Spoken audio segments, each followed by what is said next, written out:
12 मार्च के दिन इराक के इरबिल शहर में, जो कि इराक के उत्तरी हिस्से में कुर्दिस्तान के क्षेत्र में पड़ता है, ईरान द्वारा मिसाइलों से हमला किया गया। ईरान ने इस मिसाइल हमले की जिम्मेदारी लेते हुए इज़राइल के सीरिया में किए गए अटैक का बदला बताया है, जिसके तहत ईरान के 2 रेवोल्यूशनरी गार्ड्स की डेथ हो गई थी। इराक के विदेश मंत्री ने इस हमले को आपत्तिजनक बताते हुए ईरान के एम्बेसडर को बुलाकर कड़ी आपत्ति जताई है। यह उनके अनुसार यह एक अन्यायपूर्ण कार्रवाई है।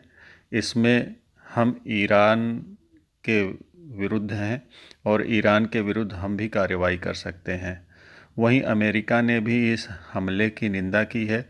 उन्होंने अपने विदेश मंत्रालय के एक प्रवक्ता के माध्यम से यह बयान जारी कराया है कि यदि ईरान इस प्रकार के हमले की रणनीति बनाता रहेगा तो उसे भारी कीमत चुकानी पड़ेगी और अमेरिका इराक के साथ है और इराक के किसी के ऊपर होने वाले हमले की आलोचना करता है।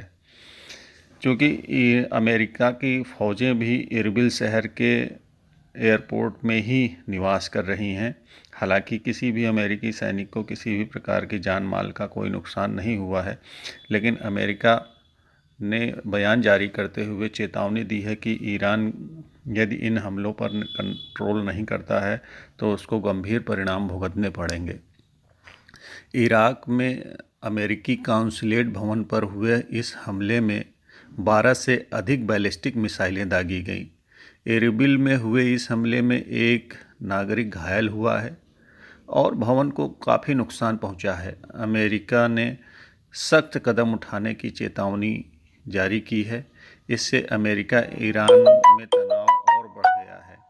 यूक्रेन रूस युद्ध के बीच इस नए टकराव से विश्व में युद्ध का नया मोर्चा खुलने की आशंका बढ़ गई है।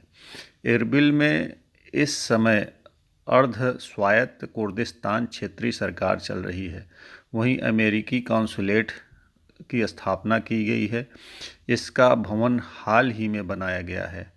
अभी यहाँ पर कोई कर्मचारी कार्यरत नहीं है। ईरान ने कहा कि रात करीब 1 बजे इस हमले का लक्ष्य काउंसलेट ही था। कुर्दिस्तान के विदेश मीडिया कार्यालय प्रमुख लावक गाफरी ने दावा किया है कि काउंसलेट के मुख्य भवन को नुकसान नहीं पहुंचा है। मिसाइलें परिसर के आसपास ही गिरी हैं।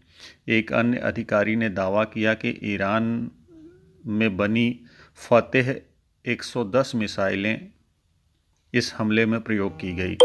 यह सतह से सतह तक 300 किलोमीटर की दूरी तक मार करने वाली मिसाइलें हैं। अमेरिकी रक्षा अधिकारियों के अनुसार हमले में किसी अमेरिकी नागरिक का कोई नुकसान नहीं हुआ है। अमेरिकी सरकार के भवन को क्षति हुई है। उन्होंने फिलहाल यह पुष्टि नहीं की है कि मिसाइलों का लक्ष्य काउंसुलेट था या फिर कोई अन्य स्थान था।